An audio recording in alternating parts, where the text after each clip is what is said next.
Jadi dulu itu Juwita dinikahi oleh Surya, seorang duda tanpa anak yang istrinya meninggal dunia saat melahirkan anak pertama mereka. Selang beberapa jam kemudian, anak mereka pun ikut berpulang. Surya adalah seorang pengusaha kuliner. Dia punya beberapa restoran yang tersebar di wilayah Jakarta, Bandung, dan sekitarnya. Di awal pernikahannya, rumah tangga Juwita dan Surya sangat bahagia. Surya sangat menyayangi serta memanjakan Juwita. Untuk masalah keuangan, Juwita bahkan kedua orang tuanya tidak pernah kekurangan. Surya pun tipe laki-laki yang setia dan bertanggung jawab. Hingga akhirnya, Juwita terlibat pergaulan bebas bersama rekan-rekan sosialitanya. Mereka sering pergi menginap ke puncak bahkan sampai ke Bali. Awalnya, Surya tidak menaruh curiga sedikit pun pada istrinya ini. Surya percaya 100% kepada Juwita. Menurutnya Juwita tidak mungkin mengkhianatinya. Karena apapun yang Juwita inginkan, Surya selalu berusaha memenuhinya. Setelah 6 bulan menikah, Juwita hamil. Surya adalah orang yang paling berbahagia saat mengetahui istri tercintanya hamil. Awal kecurigaan Surya ketika Juwita diam-diam menerima panggilan telepon di balkon belakang lantai 2 rumah mereka. Pada saat itu, di rumah hanya ada Juwita dan seorang ART yang bekerja di rumah mereka. Sementara Surya sedang sibuk di salah satu restorannya di Bilangan, Jakarta Pusat. Siapa sangka pada hari itu Surya tidak enak badan dan berniat pulang lebih cepat dari biasanya. Tiba di kediaman mereka, Surya memarkirkan mobilnya di depan garasi lalu masuk ke dalam rumah. Namun rumah terlihat sepi, hanya ada ART yang membukakan pintu. "Ibu di mana, Mbak?" tanyanya pada Mbak Inam. "Di atas, Pak." "Lagi terima telepon," jawab ART itu. Surya tegas naik ke atas, membuka pintu kamarnya. Tapi tidaklah temukan Juwita di sana. Samar-samar telinga Surya menangkap suara orang berbicara. Suara manja Juwita, serta sesekali suara tertawa.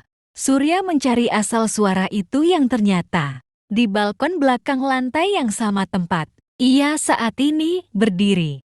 Diam-diam Surya mencuri dengar dari balik pintu yang tidak tertutup rapat. Surya mendengarkan dengan jelas saat bibir seksi Juwita memanggil sayang dengan nada manja pada lawan bicaranya di seberang sambungan. Disitulah awal dari kecurigaan Surya.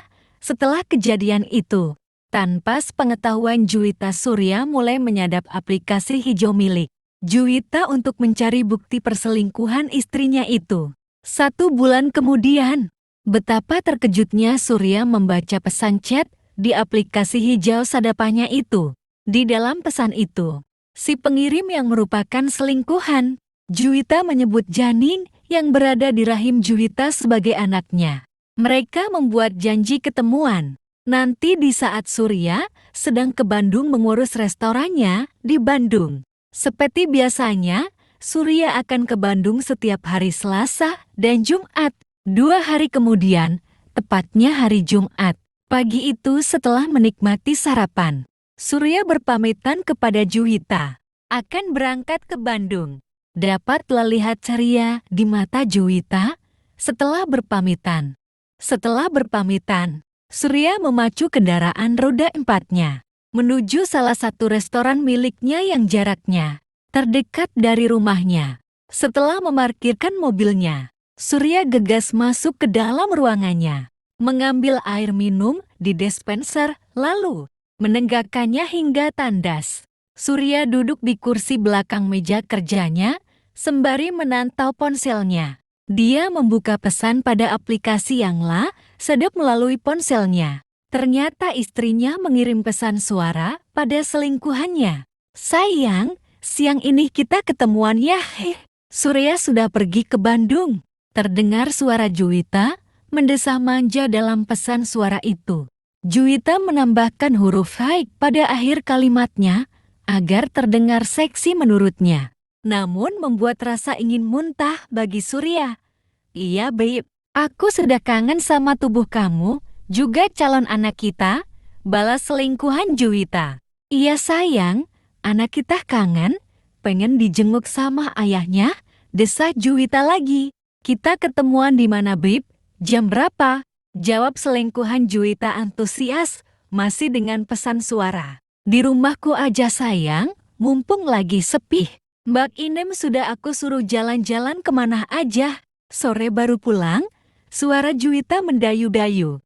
Astagfirullah, rumahku mereka jadikan tempat maksiat. Surya mengelus dadanya yang terasa sesak.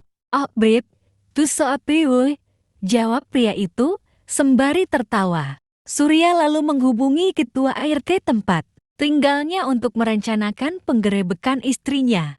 Tidak lupalah kirimkan juga isi pesan suara tadi. Surya lalu bergegas keluar dari ruangannya mencari Maya, orang kepercayaannya yang biasa bertanggung jawab di restorannya di daerah Cengkareng. Setelah itu, Surya menuju mobilnya di parkiran, lalu memacu kendaraan roda 4-nya itu menuju rumah ketua RT untuk selanjutnya.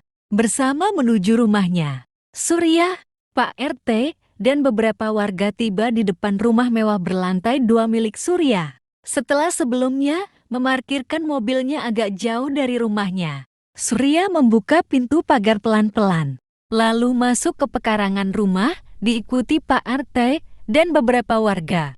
Di depan pintu garasi mobil, nampak sepeda motor matic milik selingkuhan Juwita terparkir rapi, berbekal kunci cadangan yang disatukan dengan kunci mobil. Surya berhasil membuka pintu rumahnya. Mereka masuk ke dalam rumah dengan hati-hati agar tidak menimbulkan suara. Surya beserta Pak RT dan beberapa warga itu menjujul lantai 2. Tujuannya adalah kamar tidur utama yang biasa Surya dan Juwita tempati.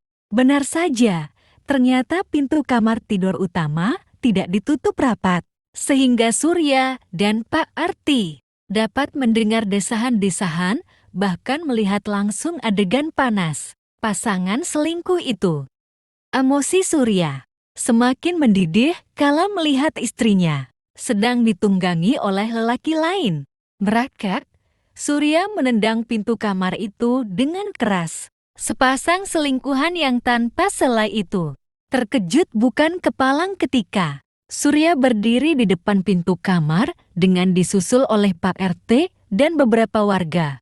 Juwita yang sedang berbaring telentang dengan kedua pahanya yang terbuka lebar itu segera mendorong selingkuhannya yang sedang memaju, mundurkan tubuhnya di bawah sana. Penyatuan itu pun terlepas. Juwita segera menarik selimut untuk menutupi tubuhnya. Sementara pria selingkuhannya segera meraih celananya yang berceceran di lantai. Sayang, ini nggak seperti yang Kak, kamu lihat, ucap Juwita terbata-bata. Jadi, seperti apa yang kamu maksud? Surya menyilangkan tangannya di depan dada. Ya, aku bisa menjelaskannya sayang. Juwita berlari menubruk kaki Surya. Namun Surya mundur beberapa langkah ke belakang. Stop, Surya mengangkat telapak tangan kanannya ke arah Juwita. Tidak ada yang perlu kamu jelaskan. Semua sudah jelas, jawab Surya. Tapi sayang, Juwita masih berlutut sambil menangis. Pak RT, panggil Surya kepada Pak RT. Iya Pak Surya, sahut Pak RT yang berdiri di belakang Surya. Segera bawa pasangan mesum ini keluar dari rumah saya. Pak, terserah Pak RT mau diapakan. Saya sudah tidak peduli lagi. Surya benar-benar jijik melihatnya. Kita arah keliling kampung saja Pak RT, jawab para warga yang ikut masuk bersama Surya dan Pak RT tadi. Sebelum Pak RT membawa pasangan mesum itu keluar dari rumah Surya, Surya terlebih dahulu menjatuhkan talaknya pada Juwita. Lalu Pak RT beserta beberapa warga tadi langsung membawa pasangan mesum itu ke balai RT dengan hanya mengenakan pakaian dalam sajabah. Di sepanjang jalan menuju balai RT, kedua pasangan mesum itu menjadi tontonan warga serta para pejalan kaki. Banyak juga warga yang ikut dalam arak-arakan itu. Bahkan ada yang merasa kesal dan melempar keduanya dengan kerikil.